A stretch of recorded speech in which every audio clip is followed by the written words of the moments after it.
اس کو بہت زیادہ اجاگر کیا جاتا ہے. ماڈرن فلمز جتنی دیکھ لیں ان میں بڑی سپر نیچرل قسم کی چیزیں دکھائی جاتی ہیں, اور وہ ہیرو کے مطلب اندر ایسی ایسی خوبیاں یا ایسی ایسی کوالٹیز دکھائی جاتی ہیں جو عام طور پہ آپ کو جو ہماری روٹین لائف ہے یا یوزل لائف ہے اس کے اندر وہ نہیں ملتی, لیکن وہ دکھائی جاتی ہیں کیونکہ وہ ایک ذہن سازی کرنا اس سے مقصود ہوتا ہے, اپنی آڈینس کو ایک خاص وے کے اندر لے کے جانا مقصود ہوتا ہے.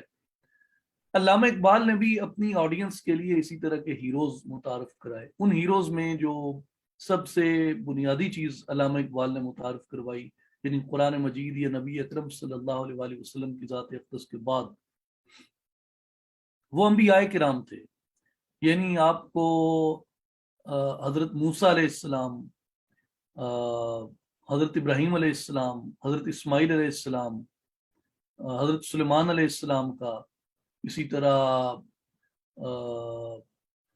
حضرت شعیب علیہ السلام اور دیگر کئی انبیاء کی آپ کو اقبال کے ہاں وہ ایک ایسی تعویلات ملتی ہیں عصائے موسیٰ سے جس طرح وہ استفادہ کرتے ہیں, یا اگر کوئی شعیب آئے میسر شبانی سے کلیمی دو قدم ہے, جیسے انہوں نے حضرت موسیٰ علیہ السلام اور حضرت شعیب علیہ السلام کے اس ریلیشن شپ کو بیان کیا. تو اسی طرح مطلب ہے اہل بیت اطہار کو اقبال نے ایک رول ماڈل کے طور پہ پیش کیا, بلکہ اقبال نے خواتین اسلام کے لیے یہ کہا کہ مادرانہ اسوہ کامل بطول سیدہ فاطمہ الزہرا رضی اللہ تعالیٰ عنہ آپ خواتین اسلام کے لیے اسوہ کامل ہیں, یہ علامہ اقبال نے کہا. اسی طرح حضرت امام حسین رضی اللہ تعالیٰ عنہ کو جس طریقے سے اقبال نے آئیڈیلائز کیا, پیش کیا, ایک فقر سکھاتا ہے سیاد کو نخچیری, ایک فقر سے قوموں میں مسکینی و دلگیری, ایک فقر سے قوموں میں خاصیت اکثیری, ایک فقر ہے شبیری اس فقر میں ہے میری, میراث مسلمانی سرمایہ شبیری. تو وہ جس طرح حضرت امام حسین رضی اللہ تعالیٰ عنہ کو آئیڈیلائز کرتے ہیں, یا امام حسن رضی اللہ تعالیٰ عنہ کو جس طرح آئیڈیلائز کیا اور یہ کہا کہ آپ جو ہیں وہ نبی اکرم صلی اللہ علیہ وآلہ وسلم کی امت کے اندر وحدت پیدا کرنے والی وہ ہستی مبارک تھے. اسی طرح علامہ اقبال رحمۃ اللہ علیہ نے خلفائے راشدین کو آئیڈیلائز کیا, اور حضرت ابو بکر صدیق کو, حضرت عمر فاروق رضی اللہ تعالیٰ عنہ کو, حضرت عثمان غنی رضی اللہ تعالیٰ عنہ کو, حضرت علی المرتضیٰ رضی اللہ تعالیٰ عنہ کو اقبال نے رول ماڈل کے طور پہ پیش کیا. پھر حضرت ابو ذر غفاری سے, ابو ایوب انصاری رضی اللہ تعالیٰ عنہ سے, اسی طرح حضرت خالد بن ولید رضی اللہ تعالیٰ عنہ اور دیگر صحابہ کرام کی اقبال نے بہت خوبصورت ایک ان کو اس میں پیش کیا. بڑی ایک اردو زبان میں لکھی ہوئی ایک بہت اچھی کتاب ہے, اگر آپ اقبال اور صحابہ کے حوالے سے پڑھنا چاہیں تو اقبال کے نجوم ہدایت, بہت بڑے پاکستان کے اسکالر تھے, عربی کے, اقبالیات کے, اردو کے, اسلامک اسٹڈیز کے بہت مایہ ناز پروفیسر ہیں. One of the Legendre's doctor ظہور احمد اظہر, ان کی کتاب ہے اقبال کے نجوم ہدایت, اقبال اکیڈمی نے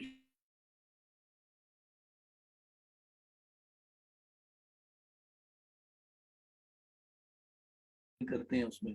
تو بات یہ کہ اقبال نے ان تمام ہستیوں کو ایک رول ماڈل کے طور پہ متعارف کرایا ہے. اب میں اس سارے کو اس طریقے سے کمپریہنڈ کرتا ہوں کہ قرآن مجید, توحید باری تعالی, بیت اللہ, نبی اکرم صلی اللہ علیہ وآلہ وسلم کی ذات گرامی, صحابہ کرام, اہل بیت اطہار, انبیاء کرام, یہ وہ چیزیں ہیں جن کے ذریعے ہمارے اندر اتحاد یا وحدت یا یہ چیزیں پیدا ہو سکتی ہیں. اور میں نے یہ دیکھا ہے کہ بہت سے ہمارے درمیان جو ہیں وہ تاریخی مباحث کیے جاتے ہیں. تو تاریخ کے بارے میں ہمیں یہ جاننا چاہیے کہ تاریخ ایک ایسا علم ہے جس کا تعلق عقل سے ہے, اور اقبال کا جو نقطہ نظر ہے وہ امام غزالی والا مکتب فکر ہے, اور امام غزالی کا جو مکتب فکر ہے وہ ہماری یعنی مین سٹریم ریلیجیس تھاٹ جو ہے وہ امام غزالی اس کے سب سے بڑے فلسافیکل ریپرزینٹیٹیو ہیں, سب سے بڑے ریشنل ریپرزینٹیٹیو ہیں اس کے. تو اس تھاٹ کے اندر جو ہے وہ جتنے علوم جو عقل سے آتے ہیں وہ وحی کے تابع چلتے ہیں, یعنی وحی عقل کے تابع نہیں ہے بلکہ عقل وحی کے تابع ہے. یہی سب سے بڑی